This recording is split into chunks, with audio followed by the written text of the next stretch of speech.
ایک ظاہری بلندی، ایک باطنی بلندی۔ ظاہری بلندی یہ ہے، آپ حضرات بھی موجود ہیں، آپ کے سامنے علماء کرام بھی موجود ہیں، مگر آپ فرش زمین پہ بیٹھے ہیں۔ علماء کی قدر کرتے ہوئے آپ نے ان کے لیے کرسیاں سجا دی، یہ ظاہری بلندی ہے۔ اور باطنی بلندی یہ ہے کہ جہاں آپ موجود ہیں وہاں آپ کے علماء بھی موجود ہیں۔ جس چارپائی پہ بیٹا موجود ہے اسی چارپائی پہ اس کا باپ بھی موجود ہے۔ جس زمین پہ شاگرد بیٹھے ہیں اسی زمین پہ استاد بھی موجود ہے۔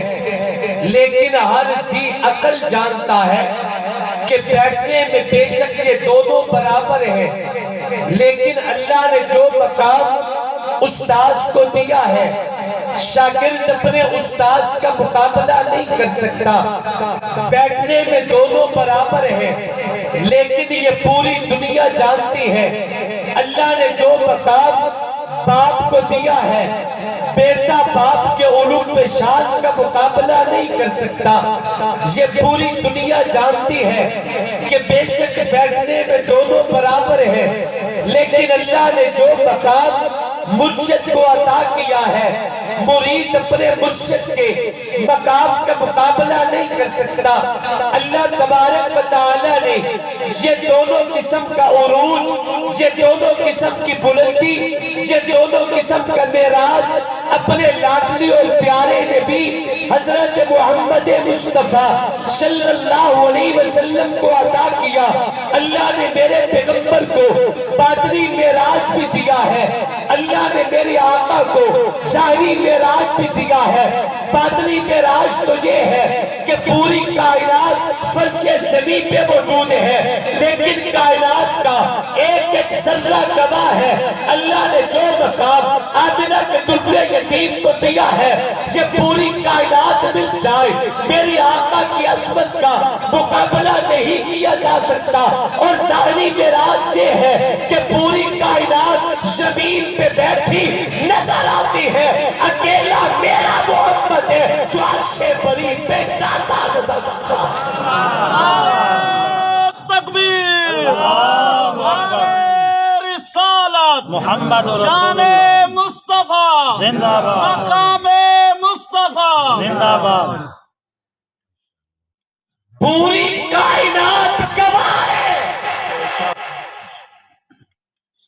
کہ باطنی اعتبار سے پوری کائنات عظمت میں چھوٹی ہے، میرا نبی پوری کائنات میں عظمت میں بلند ہے۔ بے شک بے شک۔ اور ظاہری معراج یہ تو چشم فلک نے اور پوری کائنات نے دیکھا کہ پوری کائنات نیچے میرا نبی اونچا، بے شک بے شک۔ زمینیں نیچے میرا نبی اونچا، آسمان نیچے میرا نبی اونچا، ملائکہ نیچے میرا نبی اونچا، انبیاء نیچے میرا نبی اونچا، حتیٰ کہ مکہ اور مدینہ نیچے میرا نبی اونچا، بیت اللہ اور بیت المعمور نیچے میرا نبی اونچا، حتیٰ کہ عرش و کرسی نیچے، لوح و قلم نیچے میرا نبی اونچا، اور پوری کائنات نیچے نظر آتی ہے، میرا پیغمبر پوری کائنات کو گراس کرتا نظر آتا ہے۔ سبحان اللہ، سبحان، بے شک، ماشاء اللہ، یہ معراج ہے جو اللہ نے مصطفیٰ کو دیا۔ بے شک۔ اب ایک جملہ کہتا ہوں ذرا دل پہ لکھنا، توجہ ہے آپ سے؟ سبحان اللہ۔ یہ اے بولی سمجھ آ رہی ہے جنہی میں بول رہا ہوں؟ یہ ساڑی پار دی بولی ہے، توڑے علاقے جمعتا ہے کوئی نمی شے ہو۔ بعض بندے مولوی جی نہیں سمجھ دیتے، رات دے 3 بجے تک میں کیوں سن دے رہے تاں میں تو انہوں آکھے میں کچھ تھکیڑے لگتے تسی ساری رات میں جاگ دی ہوئے آئے ہو، پوری رات آپ نے بیٹھ کے نتیجے سنے ہو۔ توجہ کریں، آل سنت والجماعت کا عقیدہ معراج کے حوالے سے عرض کر کے آپ کے ایمان کو تازہ کروں گا، توجہ میری طرف۔ علماء فرماتے ہیں معراج کے 3 حصے ہیں. کتنے حصے؟ زور سے بولو کتنے؟ 3. زمین سے زمین کا حصہ، پھر زمین سے آسمان کا حصہ، پھر عرش معلیٰ کا حصہ، یعنی سدرہ سے اوپر کا حصہ، زمین سے زمین کا حصہ، زمین سے آسمانوں کا حصہ، اور سدرۃ المنتہا سے اوپر کا حصہ. ان 3 حصوں کے بارے میں دنیا میں 3 طرح کے عقیدے ہیں. توجہ کرنا، دنیا میں ایک عقیدہ یہ ہے کہ زمین سے زمین کا سفر یعنی آقا بیت اللہ سے چلے بیت المقدس میں پہنچے، یہ پیغمبر کا زمین سے زمین کا سفر ہے جسے قرآن نے بیان کیا. دوسرا بیت المقدس سے سدرۃ المنتہا کا سفر ہے جہاں جناب جبرائیل امین میرے پیغمبر کی رفاقت میں چلے. اور تیسرا سدرۃ المنتہا سے عرش معلیٰ کا سفر ہے کہ جہاں سدرہ سے اوپر جبریل کبھی جانے کی اجازت نہیں. یہاں چلتے ہوئے ایک جملہ کہتا چلا جاؤ، اللہ نے میرے دل میں ڈالا دنیا میں میرے پاک پیغمبر نے 2 عظیم اور بڑے سفر کیے. دونوں مکہ سے ہوئے، دونوں راتوں کو ہوئے. ایک سفر کو معراج کہتے ہیں، دوسرے سفر کو ہجرت کہتے ہیں. معراج کا سفر آسمانوں کا ہوگا، زمین اور ہجرت کا سفر زمینوں پہ ہوگا. آسمان کا سفر بھی مکہ سے ہوگا، زمین کا سفر بھی مکہ سے ہوگا. آسمان کا سفر بھی معراج راتوں کا ہوگا، زمین کا سفر ہجرت بھی رات کا ہوگا. لیکن دونوں کا تھوڑا سا موازنہ کیجئے. آقا جب ادھر روانہ ہوئے تو خود چل کے جبریل کنڈی، خود چل کے جبریل جگانے آیا. آقا جب زمین کے سفر پہ روانہ ہوئے تو خود چل کے نبی ابو بکر کے دروازے پہ کنڈی کھٹکھٹانے آیا. آقا جب ادھر روانہ ہوئے تو براق سواری بنی. آقا جب ادھر روانہ ہوئے ابو بکر کا کنڈا سواری بنا. آقا ادھر روانہ ہوئے کوئی پیسہ خرچ نہیں ہوا. آقا جب ادھر روانہ ہوئے تو گھر بار محمد کے قدموں میں قربان کر دیا.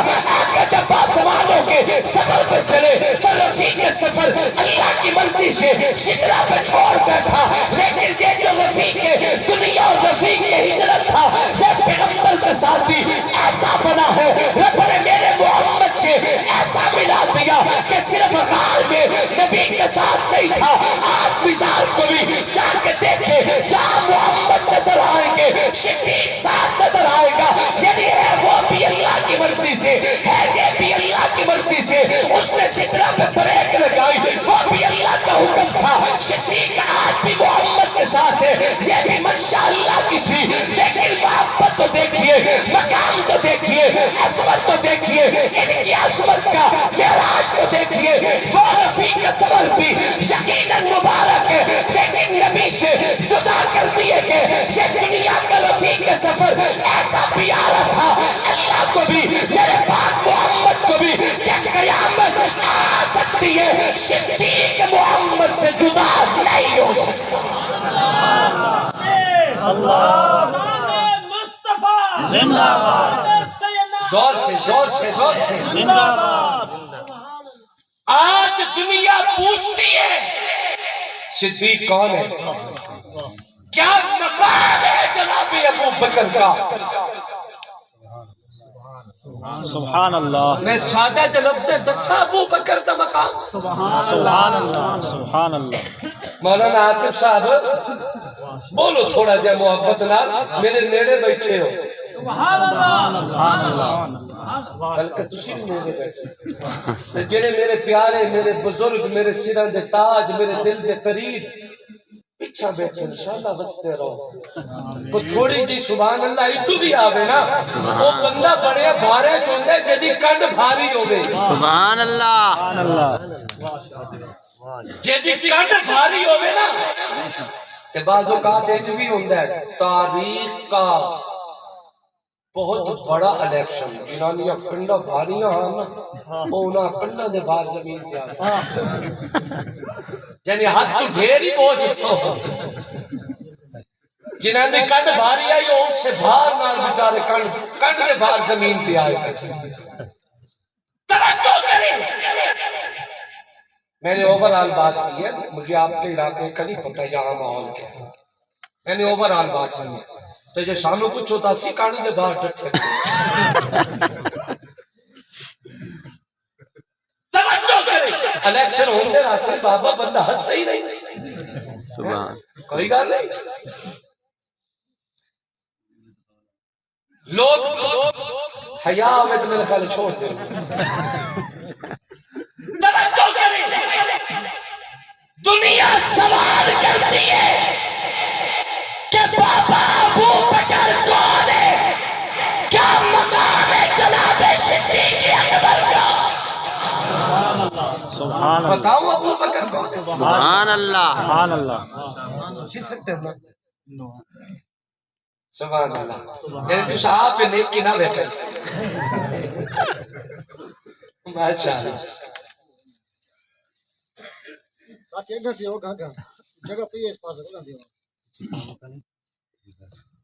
توجہ کریں، ماشاءاللہ، سلامت رہو، کیا مقام ہے جناب صدیق اکبر کا، سبحان اللہ سبحان اللہ قانون دنیا ہے، جب دو مومن آپس میں ملاقات کریں اور ایک دوسرے کا آمنا سامنا کریں، محبت بری نگاہ جب مومن ایک دوسرے کے چہرے پہ ڈالے تو ہوتا یہ ہے کہ ہر ایک دوسرے کی نگاہوں میں اتر جایا کرتا ہے، بے شک گل سمجھنا بابا جی، جب دو مومن آپس میں ایک دوسرے کو ملے نا اور محبت بری نگاہ ایک دوسرے کے چہرے پہ ڈالے تو ایک دوسرے کی نگاہوں میں اتر جاتے ہیں، یعنی تسا مینوں دیکھو میں تانوں دیکھاں، تہاڈی اکھ وچ میرا عکس نظر آئے گا بے شک تے میری اکھ وچ تہاڈا عکس نظر آئے گا، بولو نا بے شک۔ کاشف صاحب مینوں دکھے مت